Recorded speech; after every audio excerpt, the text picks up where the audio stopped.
Bismillahir Rahman Rahim. Today's discussion is about the topic of the establishment of the United Nations, or the genesis of the United Nations, or the formation of the United Nations. The 20th century witnessed the two world wars. The League of the Nations was established after First World War, and the United Nations was established after Second World War. The main function and objectives of the League was to establish peace and security in the world.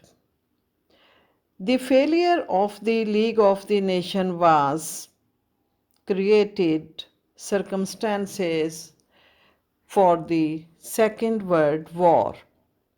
Failure of the League of the Nations paved the way for origin of Second World War.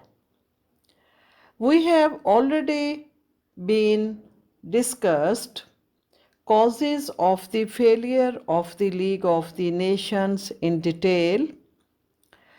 The Second World War was proof of the failure of the League of the Nations. The Second World War compelled the nations of the world to settle their disputes peacefully through an international organization. Even when war was ongoing on, the great powers of the world had started making their efforts in this direction. During Second World War, different proposals for a new revised international organization remained continue to save the succeeding generations from the horrible scourge of war. All plannings of private groups and official declaration for the formation of United Nations played their very important role. In this discussion, first of all, I explain you about the role of private groups associations for the formation of the United Nations. Many existing institutions and organizations devoted time to discuss the problems of peace and future course of international organizations. One of the most significant of the new groups was the Commission to study the organization of peace. It was sponsored jointly by several national organizations in the USA. This commission began its work in November 1939. After 4 years of study and analysis, the commission in 1944 issued a statement on the fundamentals of international organizations. This commission contributed many principles for peaceful settlement of disputes, formation of International Court of Justice, Assembly, Council, Secretariat, Disarmament Commission, Special Commission for Human Rights, and Technical Welfare Agencies. In addition, there should be provisions for a trusteeship system over non-self-governing peoples and machinery for collaboration with regional international organizations. Next most important contribution in this regard was the establishment of the Universities Committee on Post-War International Problems. This committee also served to collect opinions from members of faculties of American universities and colleges.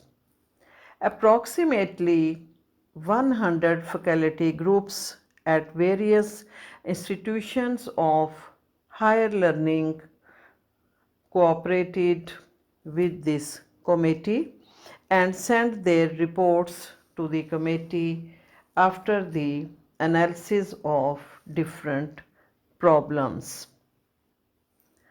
Analysis carried the title, "Should there be an international organization for general security against military aggression?" and "Should the USA participate in such an organization?" All faculty groups replied unanimously.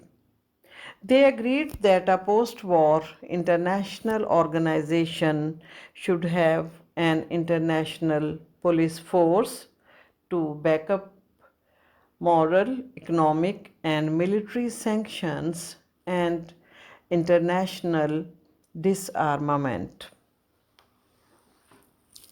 In this discussion, another most prominent development was issuing a design for a charter of international organization. The design created agencies, procedures, and methods by which solutions might be sought in the future according to the wisdom of the time. Many contributions by other organizations such as the US Chamber of Commerce and the American Federation of Labor had committees working on the problems of the post-war period. In addition, the Federal Council of Churches of Christ in America established a commission on a just and durable peace which strongly supported a post-war international organization. After examining contributions by different private commissions, organizations, group of universities, now we examine role of official declarations which favored for a post-war international organization. First, most prominent and most important contribution was Atlantic Charter. This charter is one of the major official contributions for the formation of international organization. It was a joint declaration on peace. American President F.D. Roosevelt and Prime Minister Winston Churchill met at sea and drafted the famous Atlantic Charter. Prominent feature of this charter was a general reference to a permanent system of general security. It listed 8 basic principles. These principles were finally incorporated into the Charter of the United Nations. Next development was United Nations Declaration. This declaration, signed by USA, Russia, China, Britain, and other states on 1st January 1942.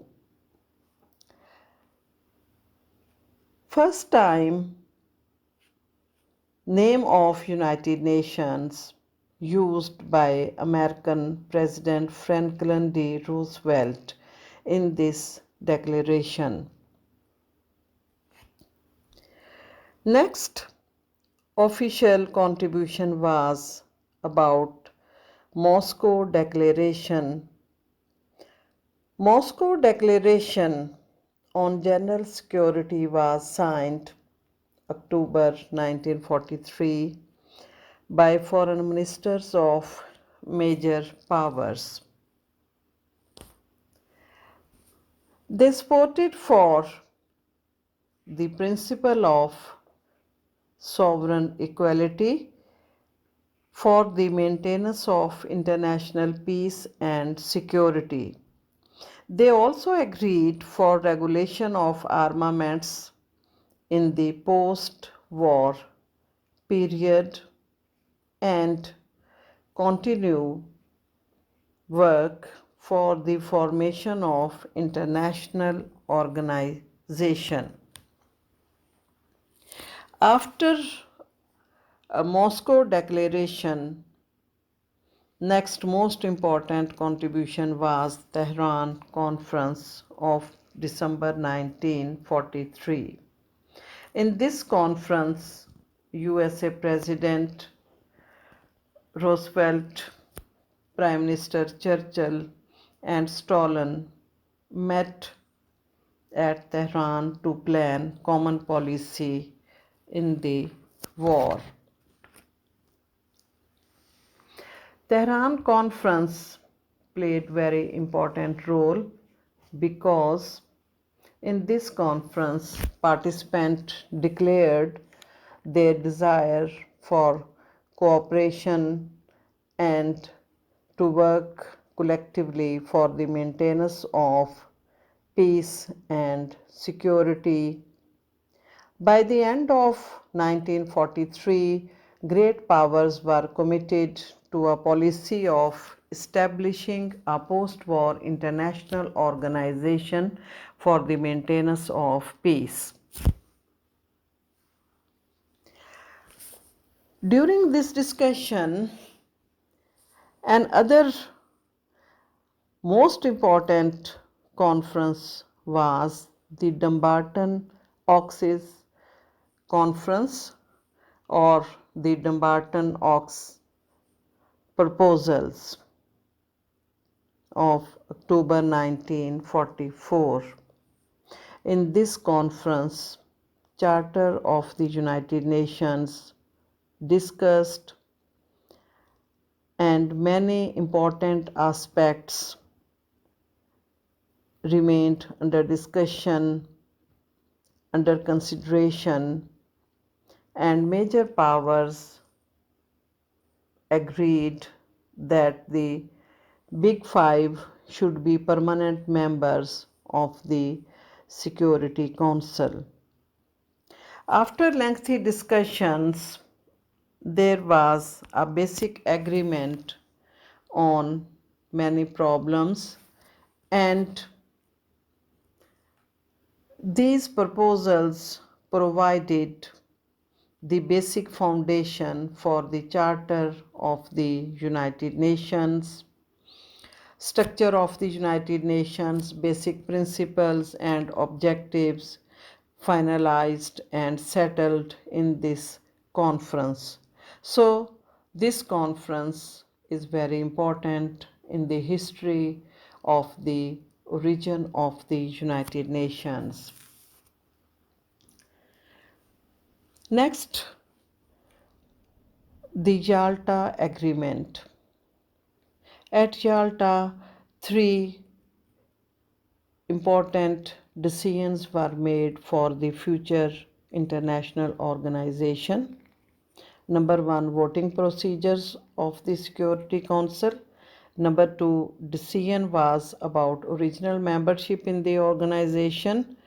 Number three and final significant decision was to establish a trusteeship system to replace the mandate system of the League of the Nations.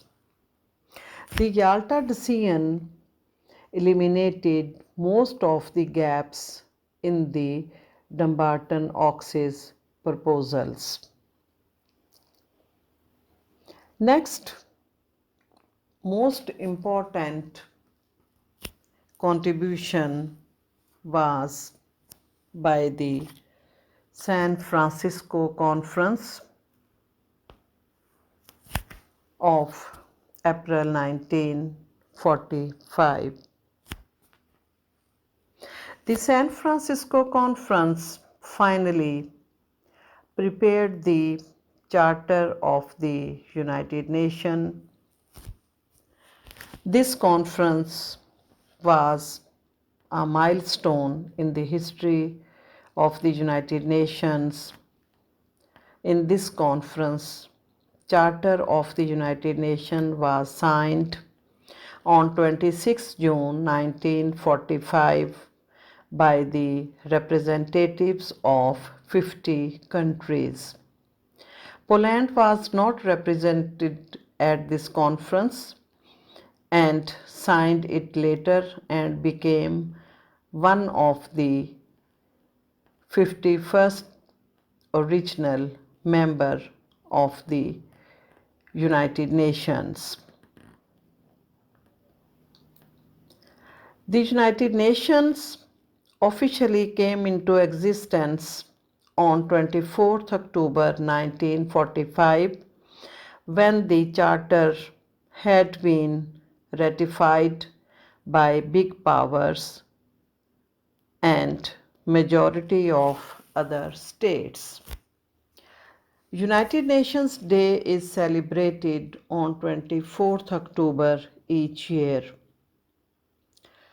The United Nations present membership is 193 states. The United Nations is the world's largest intergovernmental organization. There are 6 official languages of the United Nations: Russian, English, Chinese, French, Spanish, and Arabic. Originally, there were 5 official languages of the United Nations, and in 1973, General Assembly of the United Nations adopted Arabic as the 6th official language of the United Nations. United Nations main headquarters is located in New York. The charter consisted of a preamble and 19 chapters divided into 111 articles. There are 6 main organs of the United Nations: General Assembly, Security Council, Trusteeship Council, Economic and Social Council, the International Court of Justice, and Secretariat. Now we examine briefly about objectives and principles of the United Nations. The first 2 articles of the Charter specify the objectives and principles of the United Nations. Article number 1 of the Charter spells out that the United Nations aspires to achieve international peace and security, and to that end to take effective collective measures for prevention and removal of threats to peace and for the suppression of acts of aggression. So, the primary objective is the preservation of international peace and security. According to Article number 2nd of the United Nations, the organization is based on the principle of sovereign equality of all its members. International cooperation through resolving international problems and to promote social progress, better living standards, and human rights and fundamental freedoms. All these are important aspects of the United Nations. The organization also responsible to promote economic, social, cultural cooperation among member states. So, finally, we can mention here that formation of the United Nations as a second international organization after the League of the Nations was a landmark in the history of international organizations, not only in the history of international organization but also in the history of international relations and in the history of world politics. So that is end of our today's discussion.